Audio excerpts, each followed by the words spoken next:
જય માતાજી, જય શ્રી મહાકાલ, જય ગુરુદેવ દત્ત. હું આજે મારો ખુદનો અનુભવ છે. હું કોઈ પણ ધર્મનો વિરોધી નથી. હું કોઈ સમાજનો વિરોધી નથી. હું જે પોતે વિડીયો બનાવું છું એ વિડીયોની અંદરથી હું મારા ખુદના અનુભવ અને ખુદની દ્રષ્ટિ, મારા રંગ અવધૂત દાદાની કૃપા છે, મારા નારેશ્વરના નાથ શ્રી રંગ અવધૂત દાદા ગુરુદેવ દત્તની કૃપા છે. એમના ચરણોમાં સદસદનો કોટી કોટી પ્રણામ કરીને હું વિડીયો બનાવું છું.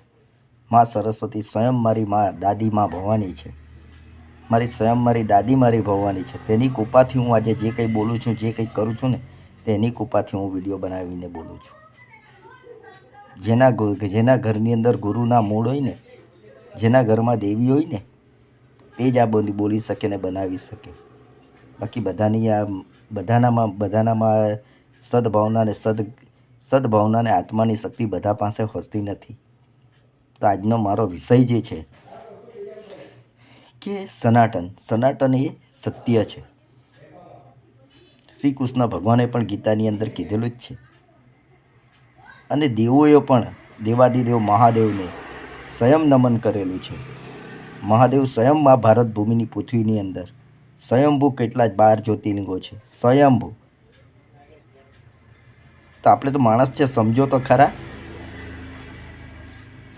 કે સ્વયંભૂ જો જ્યારે મહાદેવ પોતે જો આ ભારત ભૂમિ ઉપર સ્વયંભૂ જમીનમાંથી જો પગટ ઠેલા હોય ને પછી બી આપણે સનાતનને ન માનતા હોય તો આપણે માણસ તો નથી, પણ માણસ કરતાં પણ માણસની ગતિમાં પણ નથી આવતા. આપણે તો બ્રહ્માએ પણ એમની પૂજા કરી હતી, વિષ્ણુએ પણ એમની પૂજા કરી હતી, રામે પણ એમની પૂજા કરી હતી અને કૃષ્ણએ પણ એમની પૂજા કરી હતી. અને આજે યોગોથી આપણે જોઈએ ને, 3 યુગ ગયા.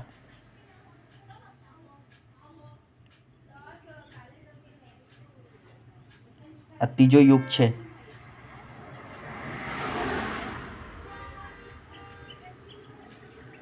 તો સ્વયં મહાદેવનું રુદ્ર અવતાર આપણે જોઈએ ને તો સદાય અજય અમર એવા હનુમાન દાદાને સત્સદનો કોટી કોટી પ્રણામ. હનુમાન દાદાના અનેકો રૂપ છે, અનેકો સ્વરૂપ છે ને અજય અમર છે.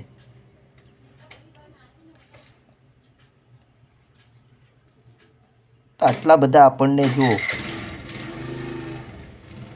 આપણા કેટલા વેદો છે, કેટલા પુરાણો છે, પણ આજે આપણને એનું શિક્ષણ આપવામાં આવતું જ નથી. એના કારણે આપણે અજ્ઞાની છે. એના કારણે આપણો ધર્મ પછાડી છે.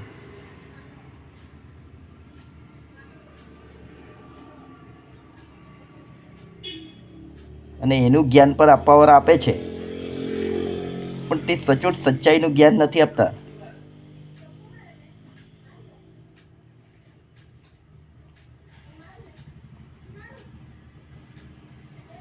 તો ખરેખર હવે તો બધી જગ્યાએ આપણા ધર્મનો પ્રચાર કરવાની આપણે જરૂર છે.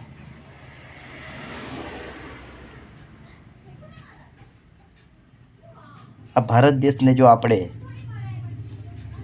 જે આપણો ભારત દેશ જગતગુરુ હતો, તો હવે જગતગુરુ ખરેખર આપણે સાબિત કરવાની જરૂર છે. હવે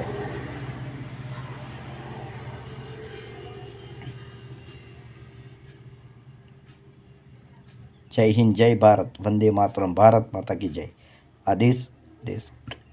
જય ગુરુદેવ દત્ત, જય માતાજી, જય શ્રી મહાકાલ. આદેશ આદેશ આદેશ. જય મા ભવાની. આદેશ.